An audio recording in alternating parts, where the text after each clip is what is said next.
अस्सलामुअलैकुम। अपने channel basic knowledge के साथ एक बार फिर हम हाजिर हैं। आज जो हमारा टॉपिक ऑफ डिस्कशन है वो है माइक्रोसॉफ्ट एक्सेल। माइक्रोसॉफ्ट एक्सेल की बेसिक नॉलेज, माइक्रोसॉफ्ट एक्सेल क्या होता है और इसको हम किस लिए इस्तेमाल करते हैं। तो इस सीरीज़ में हम पढ़ रहे होंगे माइक्रोसॉफ्ट एक्सेल के बारे में, जिसमें आज पहली वीडियो यानी इंट्रोडक्टरी वीडियो होगी और आगे हम इंशाल्लाह कॉम्प्लेक्स फंक्शंस को भी पढ़ेंगे। तो सबसे पहले तो मैं ये बताता चलूँ माइक्रोसॉफ्ट एक्सेल होता क्या है, किस लिए यूज़ होता है। माइक्रोसॉफ्ट एक्सेल जो है एक माइक्रोसॉफ्ट की प्रोडक्ट है, जिसमें एक अकाउंटिंग सॉफ्टवेयर कह सकते हैं इसको, जिसमें सारी मैथमेटिकल, स्टैटिस्टिकल, प्रोबेबिलिटी कैलकुलेशंस और बिजनेस कैलकुलेशंस, अकाउंटिंग से रिलेटेड जितने मामलात होते हैं और जितनी कैलकुलेशंस वगैरह होती हैं, ये माइक्रोसॉफ्ट एक्सेल पे आराम से बआसानी की जा सकती हैं। अब जैसे जैसे दौर आगे बढ़ता जा रहा है, हमारे पास जदीद टूल्स, सॉफ्टवेयर्स आते जा रहे हैं, लेकिन उन सबको अगर मैं बेसिक उन सब की बताऊँ तो वो एक्सेल ही रह चुकी होती है किसी न किसी ज़माने में। एक्सेल एक ऐसा टूल है अकाउंटिंग का, जो कि अकाउंटेंट बनता है उसको एक्सेल आना लाजमी है। और एक्सेल के कुछ बेसिक फंक्शंस हैं जो हर बंदे को पता होने चाहिए, कहीं ना कहीं इसका इस्तेमाल ज़रूर होता है, चाहे वो स्टूडेंट है, टीचर है, या कहीं पे भी कुछ पढ़ रहा है, कुछ अकाउंटिंग की जॉब कर रहा है, या कुछ भी कोई काम कर रहा है, इवन कोई सेल्समैन है तो वो भी एक्सेल इस्तेमाल करता है। तो आज हमारी जो बेसिक वीडियो है वो है एक्सेल की इंट्रोडक्टरी वीडियो। एक्सेल होता क्या है, तो चलें सबसे पहले देखते हैं। एक्सेल में कुछ होते हैं कॉलम्स, कुछ रॉज होते हैं और उनकी मदद से कुछ सेल्स डिफाइन होते हैं। इन सब सेल्स का ना कोई स्पेसिफिक नंबर होता है, जैसे इस सेल का यहाँ पे C2 एक नंबर दिया हुआ है, इसी तरह से इस सेल का एक नंबर है D4। अच्छा, अब मैं इसको अगर सेल के नंबर यहाँ से चेंज करके D5 कर दूँ तो ये सेल चेंज हो जाएगा, ये सेल ये हो गया। तो ये एक एक्सेल एक स्प्रेडशीट होती है जिसका आज हम इंट्रोडक्टरी सेशन कर रहे हैं। तो चलिए स्टार्ट करते हैं एक्सेल में क्या क्या हो सकता है। अच्छा, सबसे पहले जो एक्सेल ने हमें बताया वो है एडिशन के बारे में। किसी भी नंबर्स की अगर हमारे पास रेंजेस लिखी हुई हैं, हम इसको ऐड कैसे कर सकते हैं। अच्छा, एडिशन का हमारे पास बेसिक जो फॉर्मूला है वो इक्वल्स टू सम और सेल्स रेंज। अच्छा, हर फंक्शन लगाने से पहले या हर फॉर्मूला लगाने से पहले हमें इक्वल्स टू लगाना लाजमी है। इक्वल्स टू, देन हम प्रेस करेंगे सम, ब्रैकेट ओपन, अब आ जाएंगे हमारे सारे numbers, bracket close, press enter. ये सारे नंबर के टोटल हो गए। इसी तरह 4 नंबर हैं, 400 नंबर भी हो आप, इसी तरह सम का फॉर्मूला लगाएं, प्रेस एंटर, सारे नंबर्स एक साथ टोटल हो जाए। तो एक एक्सेल आपका एक कैलकुलेटर भी हो गया है। अच्छा, इसके साथ यहाँ पे हमें इन्होंने दिया हुआ है कि एक और ये नंबर प्लस करने का। अच्छा, यहाँ पे हम क्या कर सकते हैं, एक शॉर्ट की हमें बताई हुई, अगर हम फॉर्मूला लगाने से बार बार तंग आ रहे हैं, हम सिंपल क्या करें, ऑल्टर प्रेस करें और इक्वल्स टू प्रेस करें, ये हमें सम करके दे देंगे। ऑल्टर एंड इक्वल्स टू,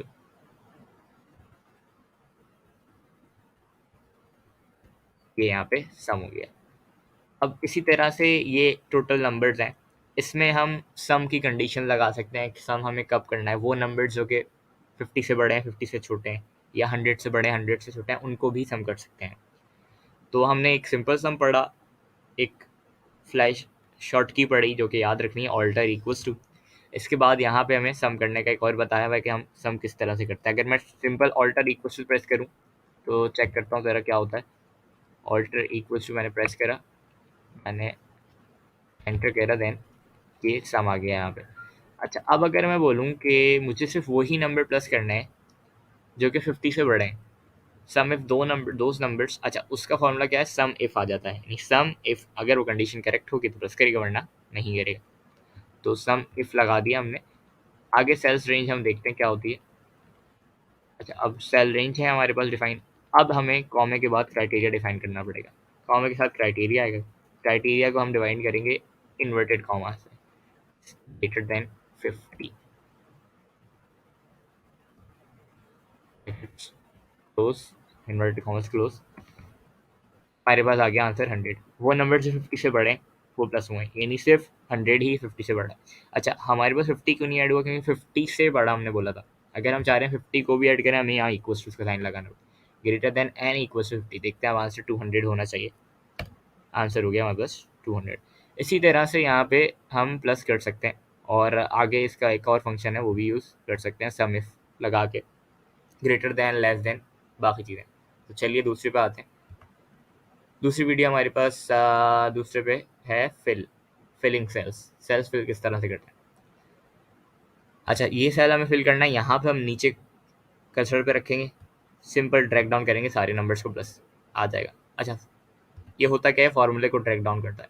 यहाँ पे हमारे पास सेल C4 एंड D4 इन दोनों का सम था, ये हमने ड्रैग डाउन करा, ये इन सब का सम हो गया। अच्छा, अब हम चाह रहे हैं ये इसका ये प्लस ये हो, हम क्या कर सकते हैं, इसमें इस पे रख के कंट्रोल D करें तो ये सारे ऑटोमेटिकली फिल हो जाएंगे। हमें यहाँ पे इस सब को सेलेक्ट करके अगर हम कंट्रोल D करते हैं, ये इन सबको प्लस कर देंगे। तो ये सारे, एक कंट्रोल D है, एक फ्लैश फिल और एक ड्रैग डाउन का ऑप्शन है। तो ये सारा उसके बारे में बताया हुआ है कि हम ड्रैग डाउन करके किस तरह से फिलिंग कर सकते हैं, नंबर्स को हम ड्रैग डाउन कर सकते हैं। इसी तरह से हम पूरी रेंज बना सकते हैं, जैसे कि विलफर्ड, अगर मैं, मेरे पास ये नंबर यहाँ पे लिखा हुआ है, तो मैं इसको, सॉरी 280 लिखा हुआ है विलफर्ड, तो अगर मैं इसको ड्रैग डाउन करता हूँ, ये क्या हो जाएगा, 0 हो रहा है अभी यहाँ पे, सॉरी विलफर्ड, अगर मैं अब 0 से स्टार्ट करता हूँ, 0 मेरे पास लिखा हुआ है, अब मैं चाह रहा हूँ ये काउंटिंग चल जाए, तो ये क्या, कैसे हम करेंगे, सिंपल, ये इसको ड्रैग डाउन करते रहेंगे, ये ऐड होते जाएंगे, नंबर सीरीज चलती जाएगी।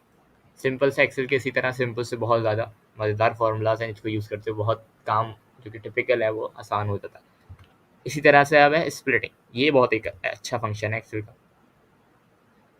तो इसमें क्या करना होता है, अगर हम सिंपल सा, अगर अपना नाम यहाँ पे फिल करके देखूँ मैं, जो ये फर्स्ट नेम आ रहा है नैन्सी, लेट्स सी क्या होता है।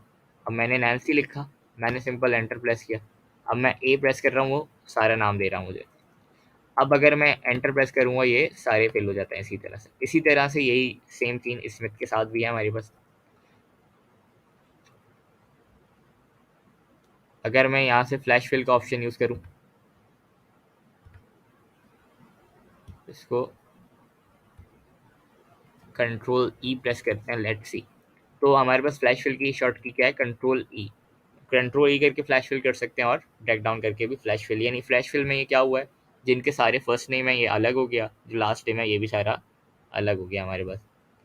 इसी तरह से हमारे पास बेस्ड ऑन डिलिमिटर्स होते हैं, यानी कि अगर मैं यहाँ पे इसमें अप्लाई करना चाहूँ, तो मैं क्या करूँगा, मैं व्यू के टैब में जाऊँगा और सॉरी डाटा के टैब में जाऊँगा और मैं क्या करूँगा, टेक्स्ट टू कॉलम। अब मैंने टेक्स्ट टू कॉलम पे क्लिक करा, सॉरी मेरे पास एक ही सेल सेलेक्ट हुआ है, वरना मैं इन सबको सेलेक्ट करता। मैंने क्या करा, वो सारी जो हमारे पास कॉमे से सेपरेटेड है वो सारी वैल्यूज़ आ जाएंगी। अब मैं नेक्स्ट करता हूँ, ये पूछ रहा है हमें रिजल्ट किधर चाहिए, हमारी डेस्टिनेशन है ये, तो अगर मैं फिनिश करूँ तो ये क्या हो रहा है, हमारे पास ये सारी चीज़ें टूट के यहाँ पे आ रही। इसी तरह अगर मैं सबको सेलेक्ट करके करूँ, तो ये सारे जो कॉमा से सारे सेपरेटेड वैल्यूज़ हैं, कॉमा सेपरेटेड वैल्यूज़ जो भी होंगी, ये सारी इस तरह से फिल हो सकती हैं। तो ये based on text to column conversion है, बहुत अच्छी है। ईमेल से आप नेम कन्वर्जन कर सकते हैं, नंबर से आप कंट्री कोड सेलेक्ट कर सकते हैं, इसी मदद से बहुत सारी चीज़ें हो सकती हैं। तो इसी ये बहुत अच्छा एक फंक्शन है एक्सेल का। इसके बाद है ट्रांसपोर्ट का फंक्शन, हम ट्रांसपोज कर सकते हैं, यानी मैट्रिसेस में हमने पढ़ा होता है कि हम ट्रांसपोर्ट किस तरह से करते हैं। अच्छा, हमें बिलफर्ड्स, हमारे पास ये डाटा सेट है, हम चाह रहे हैं इसको ट्रांसपोर्ट करें। सबसे पहले तो एक्सेल की control C and control V जो है पेस्टिंग की है, ये डाटा हमारे पास control C for copy and control V for paste. अच्छा, अब एक और चीज़ होती है हमारे पास, पेस्ट स्पेशल। पेस्ट स्पेशल क्या कहता है, हम चाह रहे हैं पेस्ट टू ट्रांसपोज, मतलब जो रॉस थी वो बन गया अब कॉलम से, तो ये ट्रांसपोज स्पेस हो गया यहाँ पे। इसी तरह से हमारे पास होता है, क्या कहते हैं, फार्मूला बेस्ड ट्रांसपोज। तो यहाँ पे बताया हुआ है हम फार्मूले की मदद से किस तरह से रॉस को कॉलम में कन्वर्ट कर सकते हैं और ट्रांसपोज कर सकते हैं। एक्स का सिंपल सा एक फार्मूला होता है, इक्वल्स टू ट्रांसपोज और सेल रेंजेस। और इसके बाद हमारे पास के एक सिंपल सा फंक्शन भी होता है, कंट्रोल शिफ्ट एंटर करें हम, क्योंकि ये एक अपेंड करना होता है हमें, ये एक टेबुलर फॉर्म में डाटा होता है, तो ये जब जब करेंगे तो हम इंशाल्लाह इसको डिस्कस करेंगे डिटेल में। इसके बाद एक्सेल का एक बहुत बहुत यूज़ की जाने वाला फंक्शन है, वो है सॉर्ट एंड फिल्टर। तो सॉर्ट एंड फिल्टर में क्या होता है, हम किसी भी वैल्यू को शॉर्टेस्ट टू लार्जेस्ट कर सकते हैं। अब मैंने ये वैल्यू सेलेक्ट करी। अच्छा, सबसे पहले हमें होम टैब पे देखना पड़ता है सॉर्ट एंड फिल्टर का। होम टैब पे हमारे पास ऑप्शन होता है यहाँ पे हम कर सकते हैं smallest to largest, largest to smallest. देखिए अब ये हमारे पास वैल्यूज़ आ गई स्मॉलेस्ट टू लार्जेस्ट इस तरह से। इसी को अगर मैं दोबारा करूँ लार्जेस्ट टू स्मॉलेस्ट, तो ये हमारे पास ये आ गया अब लार्जेस्ट टू स्मॉलेस्ट। इसी तरह से ये सारी कैलकुलेशंस होती हैं, इनको हम अपने हिसाब से सॉर्ट कर सकते हैं। अच्छा, इसका सॉर्ट का हमारे पास क्या होता है, होम टैब पे सॉर्ट एंड फिल्टर का ऑप्शन होता है। कस्टम सॉर्ट भी होती हैं और फिल्टर्स भी लग सकते हैं मज़ीद, तो ये सारी चीज़ें होती हैं। एंड देन अच्छा, अगर हम फ़िल्टर अप्लाई करना चाह रहे हैं तो हम यहाँ पे क्लिक करेंगे और फिल्टर पे क्लिक कर देंगे। अब ये हो गया, फ़िल्टर बटन आ गया। अब मैं यहाँ से जो चाहूँ, मैं चाह रहा हूँ इसको मैं देखूँ ही ना, या मैं चाह रहा हूँ मैं इन सबको देखूँ ही ना, तो मैं यहाँ से इसको करके ओके कर सकता हूँ। तो ये फ़िल्टर है एक्सेल का एक सिंपल सा अच्छा सा टूल है। इसी तरह से कस्टम सॉर्ट भी होता है। अगर मैं चाहूँ कलर्ड बेस, मैं इस पर राइट क्लिक करूँ, sort on the basis of selected colour on the top, मतलब जो कलर्ड सेल हैं वो टॉप पे आ जाएंगे। इस तरह से एक्सेल के बहुत सारे फंक्शन हैं। अच्छा, एक बहुत मज़ेदार फंक्शन एक्सेल का क्या है, हम एवरेज की बेसिस पे सॉर्टिंग कर सकते हैं। फिल्टर्स, अगर हम उस पे जाते हैं फूड पे, तो हम ये नंबर फिल्टर्स पे सॉरी हम कर सकते हैं greater than, above average, lower than, इस तरह से भी सॉर्ट हो सकता है। अच्छा, इसके बाद है एक्सेल में टेबल्स। टेबल्स हम किस तरह से बना सकते हैं, टेबल्स का हम इंशाल्लाह अपनी मज़ीद आने वाली वीडियोस में डिटेल में डिस्कस करेंगे, बहुत मज़ेदार टॉपिक है। और पिवट टेबल्स को भी हम इसी में टॉपिक में कवर करेंगे इंशाल्लाह। ड्रॉप डाउन में हमारे पास कुछ सेलेक्टेड वैल्यूज़ होती हैं और कुछ सेलेक्टेड हमारे इसके आंसर्स होता है। जैसे एप्पल फ्रूट है, बनाना फ्रूट है, मतलब या तो फ्रूट्स आएगा या मीट आइटम आएगा या बेकरी आइटम, इसमें से कोई ऑप्शन होगा कोई ना कोई। तो हम क्या करेंगे, इन सबको सेलेक्ट करेंगे, डेटा वैलिडेशन पे क्लिक करेंगे, यस। ये अलाउ में हम यहाँ कर देंगे लिस्ट। अच्छा, अब ये हमारे पास ऑप्शन ये मैंने पहले से लिख के रखे थे, तो आप चाहें तो यहाँ पे वैल्यूज चेंज कर सकते हैं कुछ भी, मतलब इनमें से ही ड्रॉप डाउन हो गए, ओके कर देंगे। तो बस ये हमारे पास इसमें से ऑप्शन आएगा, ये तो फ्रूट्स हो सकते हैं, बीफ, ये मीट आइटम है। तो एनालिसिस करने का, एनालाइज कर सकते हैं हम डाटास को। इसके लिए क्या करना होता है हमें, अच्छा हम यहाँ से इन बटन्स को सेलेक्ट करते हैं। एनालिसिस का ये एक टूल है डाटास को एनालाइज करने का। इस पर क्लिक करते हैं, हम बार्स आ सकते हैं, हमारे पास कलर्स आ सकते हैं कि कितना ज़्यादा बड़ी वैल्यू ज़्यादा ग्रेटर कलर आएगा, इस तरह इसी को बार्स में शो कर सकते हैं। तो ये एक एनालिसिस का एक टूल है जो हमारी डाटा विजुअलाइजेशन को अच्छा बनाता है और इसमें एरर के चांसेस हमारे कम करता है। इसी तरह से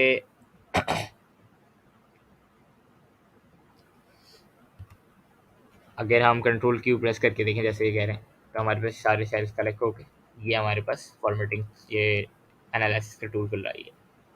ये सारी वैल्यूज़, ये सारी जो चीज़ें हैं, ये हमें डाटा विजुअलाइजेशन या एक अच्छा एक्सेल का एनालिसिस का टूल है। इसी तरह स्पार्क लाइंस भी आ सकती हैं एक। तो ये सारे एक्सेल के टूल्स हैं। ये सिंपल हमारे पास चार्ट्स हैं, चार्ट्स किस तरह से बनते हैं, चार्ट्स किस तरह से कैलकुलेट्स होते हैं, चार्ट्स बनाने से हमें फ़ायदे क्या होते हैं।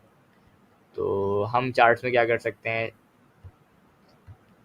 अगर सिंपल सा मैं बताऊँ यहाँ पे, सॉरी, ये हमारे पास सिलेक्शन हो गई, हम इंसर्ट करेंगे यहाँ पे चार्ट, सिंपल सा चार्ट आ गया। ये बहुत सारे टाइप के चार्ट्स हैं। इसी तरह से अगर हम एक बिल फिर हमने चार्ट बना लिया यहाँ पे हम चार्ट एलिमेंट ऐड हो सकता है, बहुत सारी data labels, data tables, Excel titles, ये सारी चीज़ें एक्सेल में आराम से हो सकती हैं बखैर।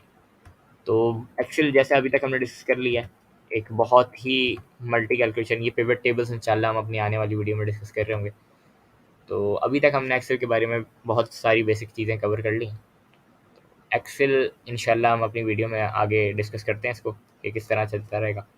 तो जब तक अपना बहुत सारा ख्याल रखिएगा। अल्लाह हाफ़िज़।